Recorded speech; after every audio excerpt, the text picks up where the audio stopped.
that we meet here to discuss about another pertinent issue that affects each one of us day in, day out. The last time we were here, we discussed about an issue that is of major importance to each one of us. We discussed how our mega education system specializes in rewarding grades. Kusemaje, ati wewe kama hujapata ile cut off point ya kwenda university, which is the C+ and above, wewe ni failure. We discussed about it at length na tukaona si kusema kwa sababu umepata C, D au E wewe ni failure. That's a lie from the devil himself. Because that is just academic performance or academic intelligence. Yet we have so many other intelligences. Like for example, we have music, we have sports. You can do, you can become a mechanic, you can become a plumber, you can become an electrician. There's farming. There are a lot of things that one can do that can make you an A+ student in life. Meaning that being a D student in academic performance does not necessarily mean that you'll be a D student in life. You can choose something else that you love and do very, very well. Na pia tukaona ya kwamba most C, D and E students normally employ the A's and the B's of this world. Because for example, ukienda ukue mkulima na ufaulu, you become a success, ukue na, a big farm, you have, you need a manager. Who will you employ? You will employ the A's and the B's who became the accountants, and you know what I'm talking about. So they become people who work for you. So today we discuss about degrees versus skill. Kwa Kiswahili, shahada au ustadi. I say you're not limited by what you don't have. You're limited by what you have and you don't know how to use. The greatest disability is your inability to know your ability. And your winning age is not the certificates or the degrees that you possess, but it's your ability, or it's in your ability to solve problems. So if you can solve problems, the world has a place for you.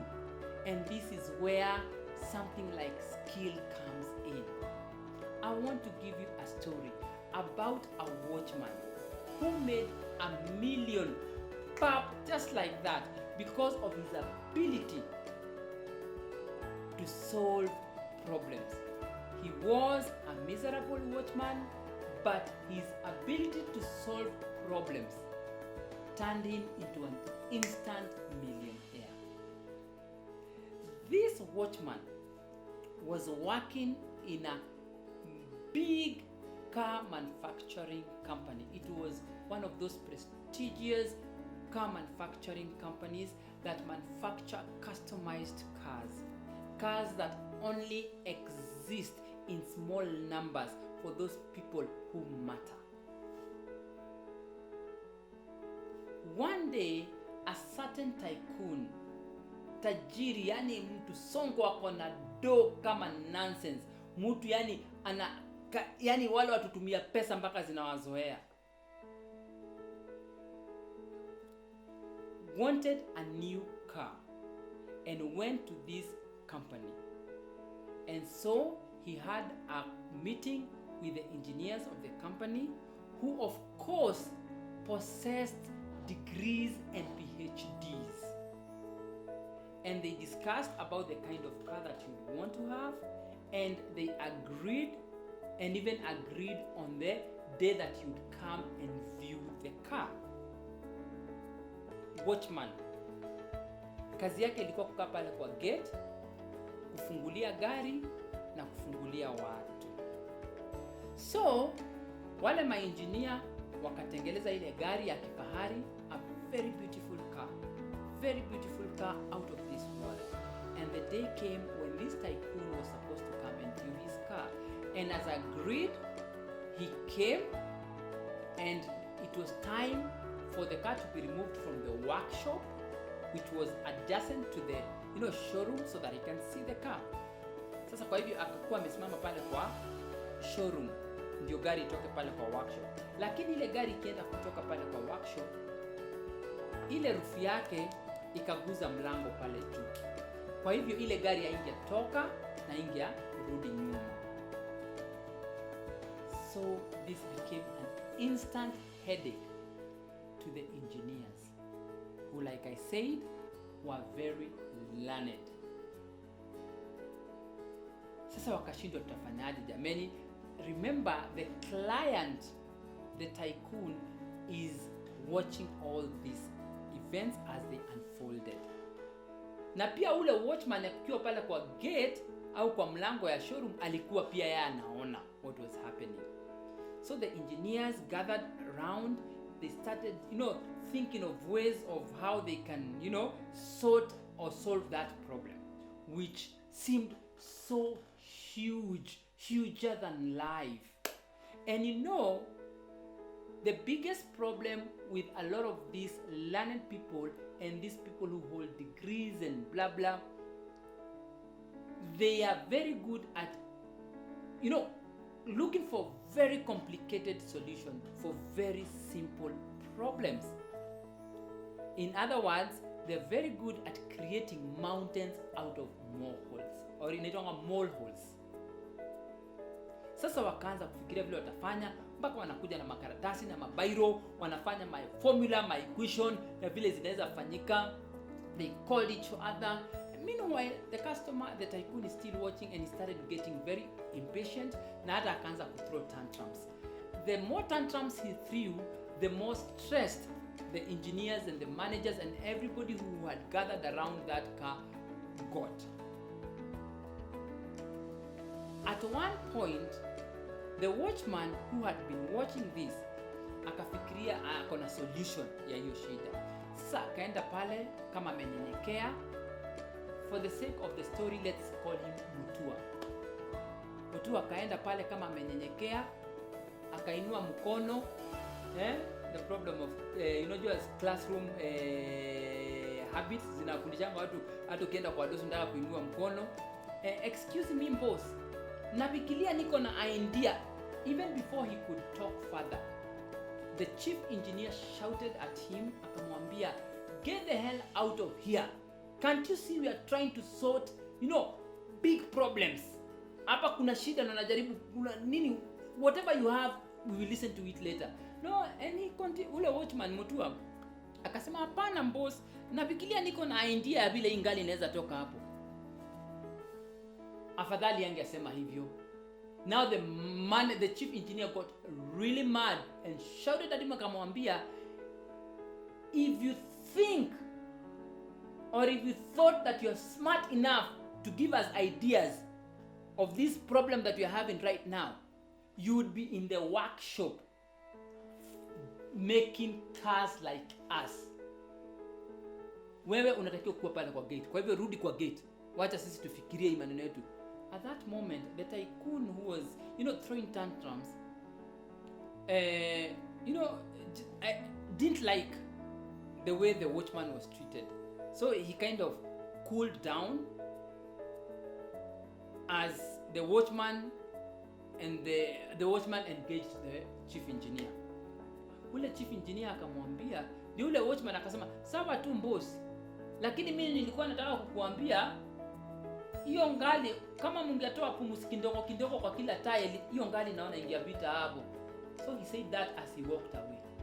At that moment he was dead silent. Everybody just went quiet. You know what had happened? The watchman had given given them a brilliant idea. In fact, when they did that, the car moved out of the workshop and into the showroom without any hurdles. It was as simple as that. A humble watchman had a unique and creative way of solving what seemed to be a mega problem to engineers who owned and possessed degrees. To cut a long story short, the watchman was given $1 million by the tycoon and was offered a very good job by the same tycoon. Was he given the job because of the qualifications he had? No, but because of his unique way of solving problems. And that is what is happening today. The employers of the 21st century are not looking for qualifications, but they are looking for your special skills of solving problems through innovation and creativity. And this happened to me. I know when you're creative, you can go places. I will show you a picture that I have here.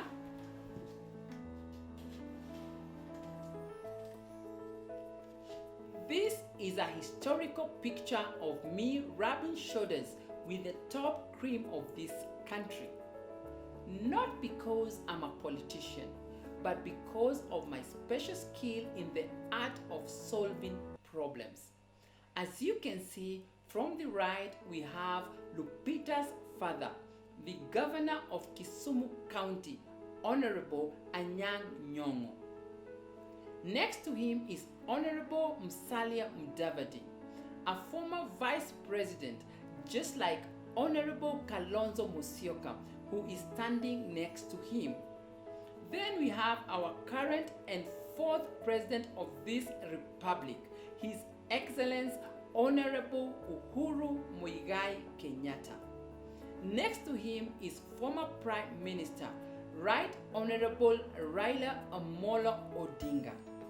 Next to him is the country's Deputy President, Honorable William Kipchirchir Samoei Arap Ruto. Then we have our tourism CS, Honorable Najib Balala. And last, at the far left, in a red chef attire, is yours truly, Chef Daniel Mogai. That is, of course, me. I had made for them a novelty cake that was cut in the presence of over 500,000 Kenyans in Uhuru Park grounds, while millions others watched on TVs throughout the country.